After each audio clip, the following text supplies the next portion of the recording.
Whether you are a man who wants your girlfriend or wife or friend or sister or somebody to get red pilled and to understand what feminism is doing and why it's so damaging, or if you're a woman and you're just so sick of women being crazy and you want to wake some people up, I have 10 strategies for you that basically worked on me to help me along my red pill journey, specifically as it came to feminism, because there was, and probably still is, some resistance in that area.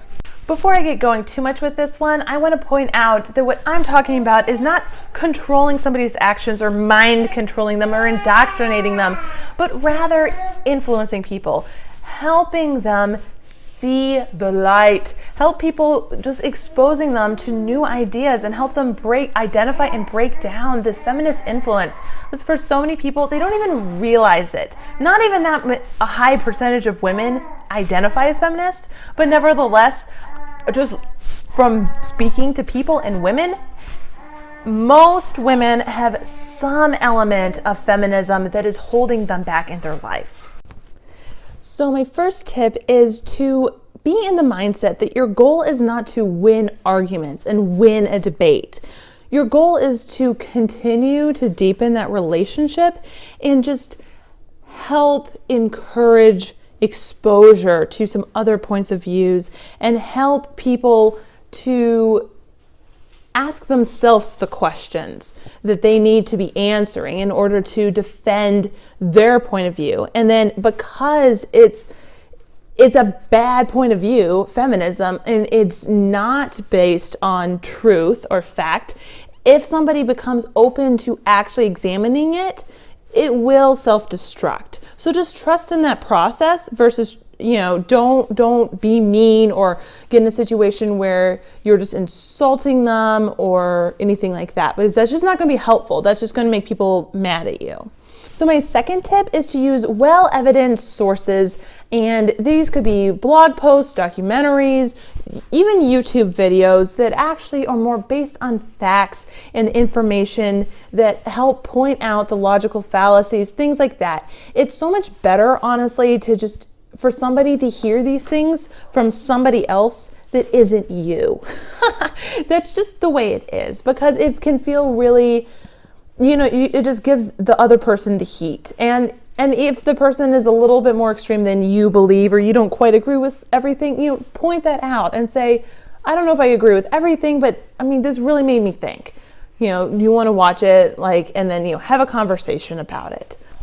My third tip is to expose her to corruption and deception in areas that aren't feminism. Because if you're talking about a woman, probably one of the more touchy subjects would be feminism. I never even said I was a feminist, and yet I found myself defending feminism. So just keep that in mind. So maybe you want to talk about socialism and show them the story of Venezuela and the crap hole that is now, and how that ended up happening, and talking about economics and asking, this goes into another one, which is ask questions. Ask them to defend their view. Why do you believe that? What do you think of this? Ask things like, how do you think the wage gap is calculated? I think if we're talking about not extreme feminists, but just sort of more the average person, I think that really can be debunked for them. And honestly, it wasn't debunked for me or even my husband for kind of a while. If she's pro-choice, ask her to what point in pregnancy, and ask her why that point versus a different point, and know the different things that go on with a baby, when a woman can start feeling her baby kick, when the baby can feel pain, when the baby has a heartbeat, all of those kind of things.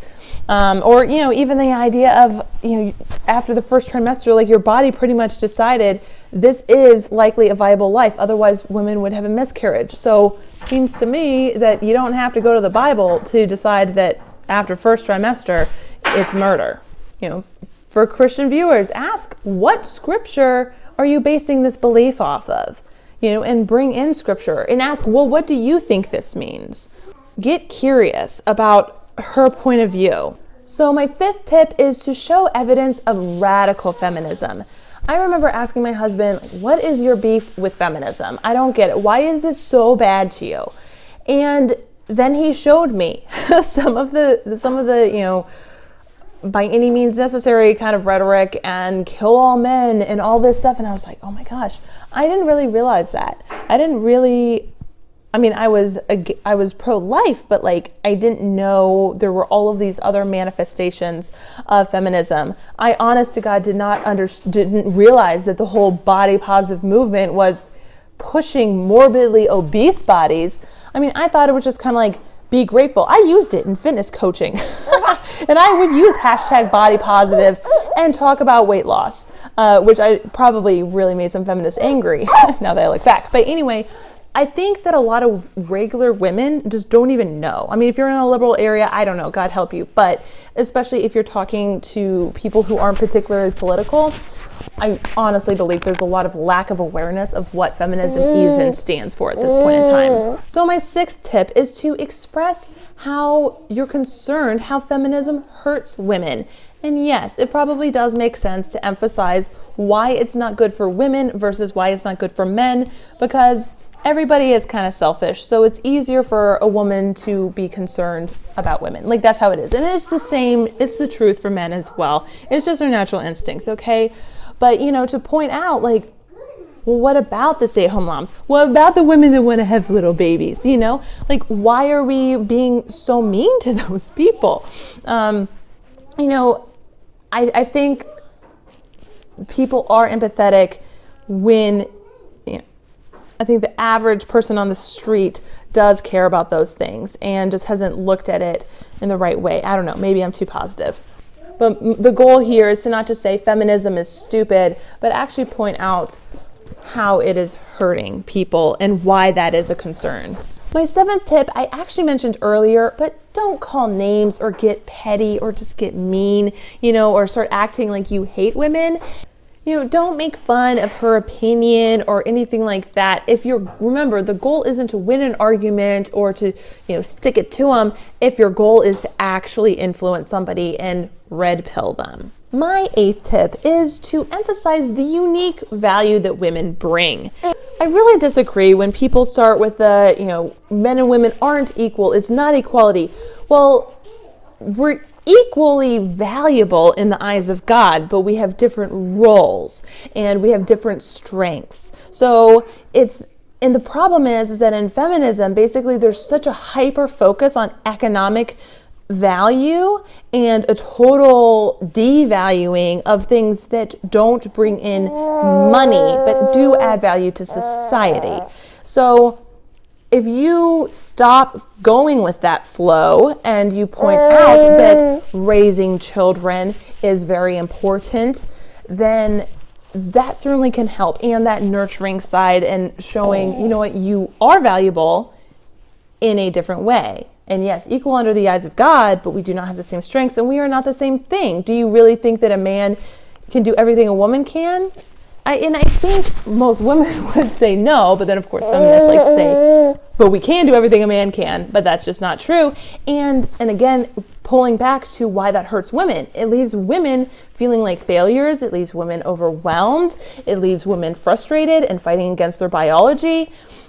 And it's much easier to just accept, your desires and what you want in life than to try to make all of society change.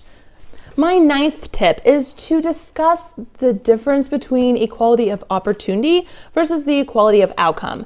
This is a logical fallacy that I think a lot of people almost subconsciously fall into. I think if you say it, a lot of people are going, well, no, of course I don't think you should force outcomes. But then you ask, so then why are people mad that there's not more women in tech? It seems to me that they're just looking at the numbers and saying there's not enough women. There need to be 50% women. And I think when people really think about that and are challenged in that belief, that can help turn them around. And my last tip is to introduce her to other females who speak out against feminism. I kind of hate playing the identity politics card, but the thing is that women are more receptive to hearing from women. And also the approach that women use tends to be more digestible to women. Like, that's, I know, what I found.